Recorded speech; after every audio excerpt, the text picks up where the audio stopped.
भारत और पाकिस्तान ये दोनों आलमी ताकतें, एटमी ताकतें कैसी बनी और इनको क्यों जरूरत पेश आई? क्यों इंडिया को ऐसा लगा कि उसे एटमी ताकत बनना है और फिर पाकिस्तान को ऐसा क्यों लगा कि उसे एटमी ताकत बनना है? पाकिस्तान को अपनी खुद मुख्तारी के लिए एटमी ताकत बनना पड़ा और उनमें हमारा किस किस ने साथ दिया और हमने कौन कौन सी कुर्बानियां दी और इंडिया ने किस तरह एटमी ताकतें हासिल की। इंडिया ने कैसे शुरुआत की एटमी ताकत बनने के लिए? इंडिया ने अपनी स्टार्टिंग 1950 से स्टार्ट की, जब वो तवानाई के ऊपर तहकीक कर रहा था, एटमी तवानाई पे। वहां पे उसकी मदद के लिए कनाडा और अमेरिका आए और उन्होंने उसकी काफी मदद की, जिससे वो साइंस और बिजली के महकमों में अपनी तरक्की कर सके, आगे बढ़ सके और अपनी एटमी ताकत बनने पे अपनी तहकीक को पूरा कर सके। जब ताकतें बदलती हैं तो जंगों की सोचें भी बदल जाती हैं। इसी तरह इंडिया ने जब 1962 में चीन से हार हासिल की, फिर इसी तरह 1965 और 1971 में पाकिस्तान के साथ उसकी जंग में हार होती है, तो वो समझता है कि उसे लगता है कि इस खित्ते में उसने खुद को साबित करने के लिए एटमी ताकत बनना उसके लिए जरूरी हो गया है। हालांकि लोग एटमी ताकत बनने के लिए खुद को देखते हैं कि उसने अपनी खुद की हिफाजत करनी है, लेकिन इंडिया ने हमेशा एटमी ताकत इसलिए बनने का सोचा क्योंकि वो लोगों पे हुक्मरानी कर सके और खित्ते में सुपर पावर बनने का ख्वाब देख सके। 18 मई 1974 में भारत ने एक एटमी धमाका करते हैं राजस्थान के इलाके में और वो पूरी दुनिया को ये बात बताता है कि मैं एक एटमी ताकत बन के दुनिया के सामने आ चुका हूँ, जिसमें बहुत सारी दुनिया के लोगों का रद्द अमल आता है। और फिर एटमी जो एक तहकीक जारी थी, एक एटमी जो एक सहूलत जारी थी इंडिया की अमेरिका और कनाडा की तरफ से, उसे आलमी सतह पे बैन कर दिया जाता है और उसे रोक दिया जाता है। भारत के इस तजर्बे को देखते हुए अमेरिका और कनाडा ने डिसाइड किया कि उन्हें एक नया ग्रुप लॉन्च करना होगा न्यूक्लियर सप्लायर्स के नाम से, जिसमें वो आलमी तजर्बात को रोक सकें, जिसमें एटमी तजर्बे किए जाते हैं, ताकि दुनिया अमन की तरफ जा सके और दुनिया का जो एक ध्यान है न्यूक्लियर एटमी ताकतों की तरफ, इसकी तरफ से वो रुझान कम हो सके। लेकिन अमेरिका और कनाडा के ताउन के बगैर भी इंडिया ने इस प्रोजेक्ट को बंद नहीं किया, उसने इस प्रोजेक्ट को अपने तौर पे चलाते रखा और फिर 1998 में उसने 5 एक साथ एटमी धमाके किए और जिसने पूरी दुनिया में इस बात को साबित किया कि भारत एक एटमी ताकत बन चुका है और फिर पूरी दुनिया को इस बात को तस्लीम करना पड़ा। लेकिन इंडिया इसके बाद भी नहीं रुका। उसने 2008 में अमेरिका के साथ सिविल न्यूक्लियर डील फाइनल की, जिसकी वजह से उसे पूरी दुनिया में एटमी तावन मिला। दूसरी तरफ अगर हम पाकिस्तान की एटमी पावर बनने की जो स्टोरी है उसको देखें तो वो बड़ी इंटरेस्टिंग है, क्योंकि पाकिस्तान ने न्यूक्लियर पावर खुद को इसलिए डिक्लेयर किया क्योंकि इंडिया ने खित्ते में अपने आप को न्यूक्लियर पावर डिक्लेयर लोगों को डराने के लिए किया था, क्योंकि इंडिया की हिस्ट्री रही है कि इंडिया ने हमेशा जंग स्टार्ट की है।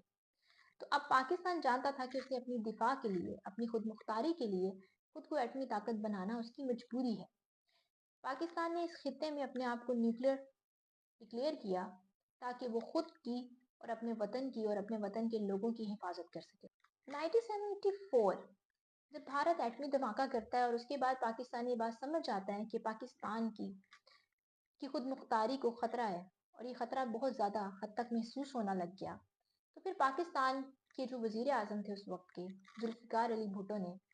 ये बात कही पूरी दुनिया से कि पाकिस्तान घास खा सकता है, पाकिस्तान के लोग भूखे रह सकते हैं, लेकिन पाकिस्तान अब एटम बम जरूर बनाएगा,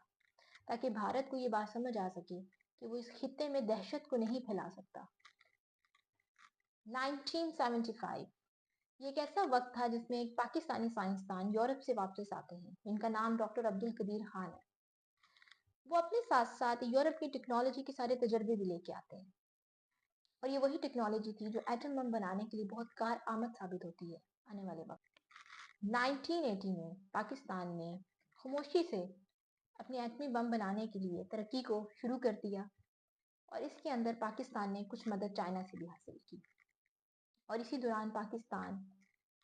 अपनी तरक्की की तरफ खामोशी से बढ़ता। इस सारे प्रोसीजर के साथ साथ जहां हम एटमी ताकत बन रहे थे, इसमें पाकिस्तान को एहसास हुआ कि उनके पास मिसाइल की एक टेक्नोलॉजी भी होनी चाहिए, क्योंकि जंगों के हालात बदल रहे थे और जंगें अब जदीद तौर से लड़ी जा रही थी।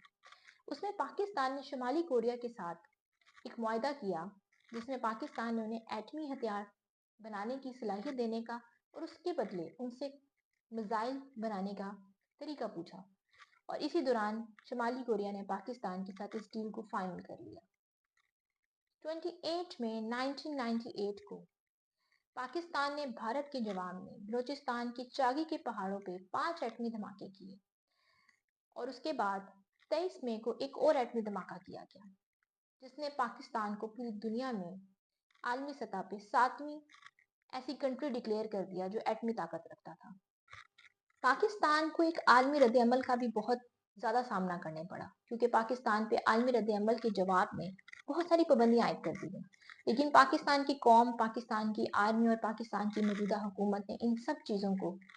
سائڈ پہ رکھتے ہوئے اپنی قوم کی خود مختاری کا جشن منایا اور اپنی قوم کو خود مختار کیا۔ یہ وقت تھا جس میں ہم نے بہت زیادہ کرائسس بھی دیکھے، یہ وقت وہ تھا جس میں ہمیں عالمی سطح پہ بہت ساری پرابلمس بھی فیس کرنی پڑی، کیونکہ پوری دنیا نہیں چاہتی تھی کہ پاکستانی اپنے آپ کو ایک ایٹمی کنٹری کے طور پہ ڈکلیئر کرے۔ اور ہمیں یہ بات سمجھنی چاہیے کہ ہمارا دشمن اتنا طاقتور تھا کہ اگر ہم اس وقت یہ فیصلہ نہ لیتے تو آج جس طرح ہم پہ انڈیا 2 دن بعد، 3 دن بعد، 5 دن بعد ہمیں جنگ کی دھمکی دیتا ہے، تو ہم اس چیز کو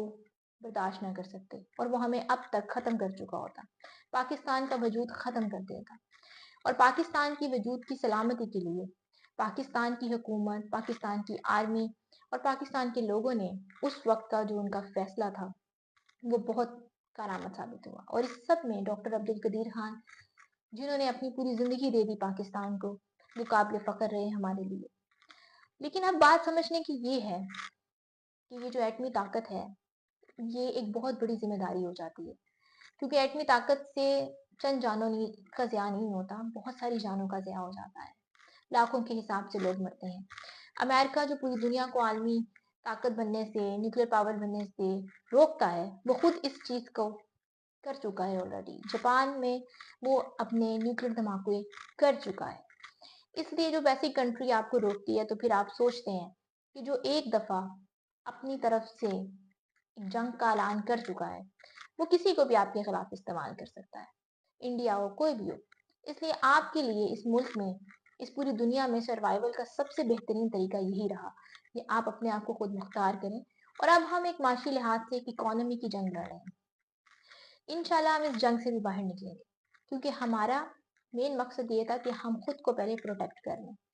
دیکھیں جن ملکوں میں فوجیں نہیں نہ ہوتی ان ملکوں کا حال فلسطین جیسا بھی ہو جاتا ہے۔ اس لیے لڑنے سے پہلے ہمیشہ اس بات کو یاد رکھیں کہ اپنی طاقت کو پورا کریں۔ لڑنا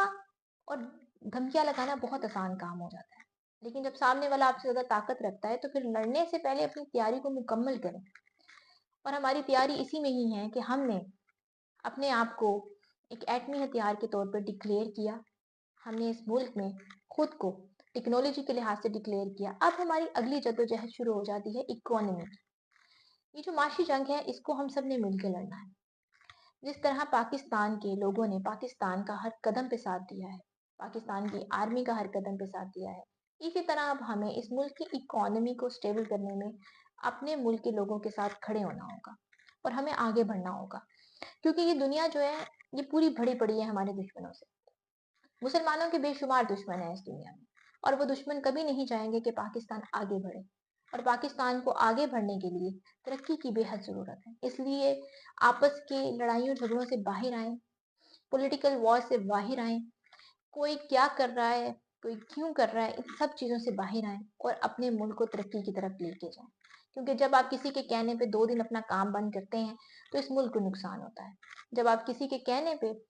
اپنی چیزوں کی، اپنے ملک کی سول نافرمانی کرتے ہیں تو آپ کا ملک ہی خراب ہوتا ہے، آپ کی ملک کی اکانومی خراب ہوتی ہے۔ ہماری آپس کی جنگ کا فائدہ صرف اور صرف ہمارے دشمن اٹھا رہے ہیں۔ اس لیے آپس کی لڑائیاں سائڈ پہ رکھ کے فی الحال پاکستان کی ترقی کا سوچیں، کیونکہ جس طرح انڈیا نے اس دفعہ ہار کا سامنا کیا ہے ہمارے فوجیوں سے، ہماری آرم فورسز سے، ہماری ایئر فورسز سے، ہماری نیوی کی فورس سے، اسی طرح اب اسے معاشی لحاظ کا جو سامنا ہے وہ ہماری قوم کی طرف سے ہار کی صورت میں ملنا چاہیے۔ تو ہم اپنی باحثیت پاکستان کی قوم،